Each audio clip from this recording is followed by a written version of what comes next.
আসসালামু আলাইকুম ডিনোভোলজের আরও একটি নতুন ভিডিওতে আপনাদের সবাইকে স্বাগত জানাচ্ছি। আমি জহিরুল ইসলাম। আমরা আজকে এসআর একটার 12 ধারার উপরে 5 পর্বের একটি সিরিজ আলোচনা শুরু করব। তো এই আলোচনাটা থাকবে মূলত কখন আমরা সুনির্দিষ্ট প্রতিকার চাইতে পারি বা কখন সুনির্দিষ্ট প্রতিকার দেওয়া যায়। এখানে কতগুলো গ্রাউন্ড আছে, ওই গ্রাউন্ডগুলো অর্থাৎ ক্ষেত্রগুলো আমরা দেখব যে কখন কখন সুনির্দিষ্ট প্রতিকার বা specific performance of the contract দেওয়া যায়। এছাড়া এসআর অ্যাক্টের 12 ধারার এই 5 পর্বের সিরিজ থেকে আমরা আরো জানবো এই সুনির্দিষ্ট প্রতিকার আইনের অধীনে স্পেসিফিক পারফরমেন্স অফ দি কন্ট্রাক্টের যে মামলা, এই মামলাটা কতদিনের মধ্যে করতে হয়, অর্থাৎ মামলার তামাদি এবং কোর্ট ফি কত থাকবে। এছাড়া আনুষঙ্গিক আরো বিষয় এখানে আমরা আলোচনা করব এসআর অ্যাক্টের 12 ধারার অধীনে। তো এই পুরো সিরিজটা 5 পর্বে থাকবে। আমরা এসআর অ্যাক্টের 12 ধারায় 4টা গ্রাউন্ড আছে, 4টা গ্রাউন্ড আমরা পার্ট বাই পার্ট 4টা ভিডিওতে আলোচনা করব এবং পঞ্চম ভিডিওতে গিয়ে আমরা তামাদি এবং কোর্ট ফি এবং পুরো 12 ধারার একটা শর্ট ওভারভিউ করব। তো চলুন আমরা আজকে আমাদের এসআর অ্যাক্টের অর্থাৎ স্পেসিফিক রিলিফ অ্যাক্ট 1877 সালের 12 ধারার অধীনে 5 পর্বের সিরিজ আলোচনা প্রথম পর্বের ভিডিওটা আজকে আমরা বোর্ডিংয়ে শুরু করি। তো এসআর অ্যাক্ট বা স্পেসিফিক রিলিফ অ্যাক্ট 1877-এর 12 ধারার আলোচনায় যাওয়ার পূর্বে আমি এই যে স্পেসিফিক রিলিফ যে কথাটা অর্থাৎ চুক্তির সুনির্দিষ্ট কার্য সম্পাদন, এটার আরো দুইটা নামে আমরা চিনব। এই যে স্পেসিফিক রিলিফ অ্যাক্টের এখানে চুক্তি প্রবলের মামলা নামেও আপনারা পাবেন, চুক্তি প্রবলের মামলা অথবা স্যুট ফর স্পেসিফিক পারফরমেন্স অথবা চুক্তির সুনির্দিষ্ট কার্য সম্পাদনের মামলা, কার্য সম্পাদনের মামলা। 1, 2, 3 এখানে 3টা নাম আমি বললাম। তো যে কোনো ভাবেই পরীক্ষায় আসতে পারে, অর্থাৎ চুক্তি প্রবলের মামলা বলেও আসতে পারে, স্যুট ফর স্পেসিফিক পারফরমেন্স বলেও আসতে পারে, চুক্তির সুনির্দিষ্ট কার্য সম্পাদনের মামলা বলেও আসতে পারে। তো চলুন এখন আমরা মূল আলোচনায় যাই। এই 12 ধারাতে 4টা সাবসেকশন আছে বা 4টা গ্রাউন্ড আছে, যে 4টা গ্রাউন্ডে বলা হচ্ছে যে কখন কখন চুক্তির সুনির্দিষ্ট কার্য সম্পাদনের মামলা করা যাবে, অর্থাৎ চুক্তির সুনির্দিষ্ট কার্য সম্পাদন দেওয়া যাবে বা পাওয়া যাবে। এই 4টা গ্রাউন্ডের কোনো একটা গ্রাউন্ডে যদি আপনি ফেলতে পারেন তাহলেই কেবল চুক্তির সুনির্দিষ্ট কার্য সম্পাদনের মামলা করে আপনি রেমিডি পেতে পারেন। তবে মনে রাখবেন এই চুক্তির সুনির্দিষ্ট কার্য সম্পাদন পাওয়ার জন্য অবশ্যই পার্টিদের মধ্যে অবশ্যই একটা কন্ট্রাক্ট থাকতে হবে। কি থাকতে হবে? কন্ট্রাক্ট।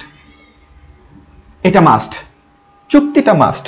যদি চুক্তি না থাকে তাহলে আপনি চুক্তির সুনির্দিষ্ট কার্য সম্পাদন কখনোই চাইতে পারবেন না। তাহলে অবশ্যই এই মামলা যখন আপনি করতে যাবেন তখন অবশ্যই মাথায় রাখতে হবে যে পার্টিদের মধ্যে বা আপনি যার সাথে বিজনেস করছেন বা কোনো ইতে আছেন ওইখানে আপনাদের একটা কন্ট্রাক্ট থাকতে হবে। তো চলুন এবার আমরা আজকে 12 নম্বর ধারার প্রথম যে সাবসেকশনটা অর্থাৎ প্রথম যে ক্ষেত্রটা যেখানে চুক্তির সুনির্দিষ্ট কার্য সম্পাদন দেওয়া যায় সেটা আমরা আলোচনা করি। ধারা 12-র সাবসেকশন এ, এখানে কি বলা আছে আমরা এটা দেখব আজকের ভিডিওতে। তারপরে 2 নম্বর ভিডিওতে আমরা দেখব 12-র বি, 3 নম্বর ভিডিওতে 12-র সি, 4 নম্বর ভিডিওতে 12-র ডি এবং 5 নম্বর ভিডিওতে তামাদি দেখব এবং কোর্ট ফিস দেখব। পাশাপাশি পুরো 12 ধারার সংক্ষিপ্ত একটা আলোচনা আমরা 5 নম্বর ভিডিওতে করব। তো 12 ধারার টাইটেল কি ছিল? 12 ধারার টাইটেল ছিল যে সকল চুক্তি সুনির্দিষ্টভাবে কার্যকর করা যেতে পারে। এটা ছিল 12 ধারার টাইটেল। তো তার অধীনে মনে রাখবেন 4টা ক্ষেত্র বলা আছে। তো এই যে 4টা ক্ষেত্র, এখানে রেমিডিটা দেওয়া আদালতের স্বেচ্ছাধীন ক্ষমতা, অর্থাৎ আদালত স্বেচ্ছাধীন ক্ষমতা বলে 4টি ক্ষেত্রে চুক্তির সুনির্দিষ্ট কার্য সম্পাদন করতে পারে। তার মধ্যে এ নাম্বারটা আমরা আজকে দেখব।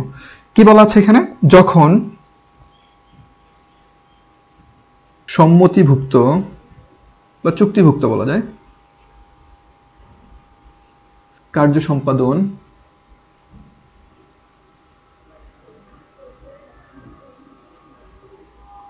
পুরোপুরি বা আংশিক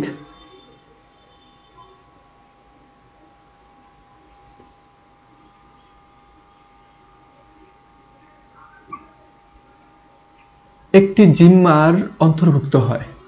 একটি জিম্মার মানে ট্রাস্ট অন্তর্ভুক্ত হয়। Part of A trust, trust এটা একটু নোট ডাউন করে রাখেন, কারণ ইংলিশটা এইভাবে আপনি মনে রাখতে পারেন সংক্ষেপে। তাহলে ধারা 12 সাবসেকশন এতে কি বলছে, এখানে একটা গ্রাউন্ড বলছে যে দুইজন ব্যক্তি মিলে যখন কোনো একটা কাজ পুরোপুরি বা আংশিকভাবে করতে সম্মত হয় আর তাদের এই কাজটা একটা ট্রাস্টের অন্তর্ভুক্ত থাকে, তো এই ক্ষেত্রে ট্রাস্টি যদি তার দায়িত্ব ঠিকঠাক পালন না করে তাহলে সে তার শর্ত বা কন্ট্রাক্টের যে অব্লিগেশন ছিল সেটা সে ভঙ্গ করছে। এমত অবস্থায় ট্রাস্ট চুক্তির অপর পক্ষ তিনি ট্রাস্টির বিরুদ্ধে মামলা করে ট্রাস্টের চুক্তিতে যে অব্লিগেশন ছিল, তার যে ডিউটি ছিল সেটা পালন করার জন্য সেটা পারফর্ম করতে বাধ্য করতে পারে। কোন ধারা অনুযায়ী? সেকশন 12 এ অনুযায়ী। আমি আবার বলছি, পুরো বিষয়টা বলা হচ্ছে প্রথম গ্রাউন্ডে যে যখন কোনো একটা কাজ আমি আর আপনি করব বলে একটা চুক্তি করলাম, হয়তো এই কাজটা পুরোটাই করব অথবা আংশিক করব, এই পার্ট করব, ঠিক আছে?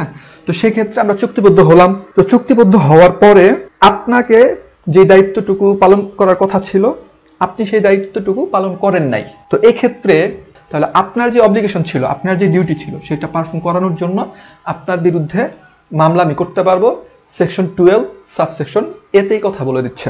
বিষয়টা আরো ক্লিয়ার হবে একটা উদাহরণের মাধ্যমে। আমি উদাহরণটা দিচ্ছি তাহলে ক্লিয়ার হবেন। ধরুন এ আর বি দুজন ব্যক্তি তারা একটা কন্ট্রাক্ট করেছে।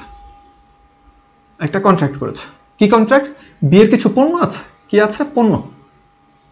এই পণ্যগুলো বি কি করছে? এর কাছে মজুত রাখবে। মজুত রাখার একটা কন্ট্রাক্ট করলো। তাহলে এখানে এই যে বি কি করলো? তার কিছু পণ্য এর কাছে মজুত করলো।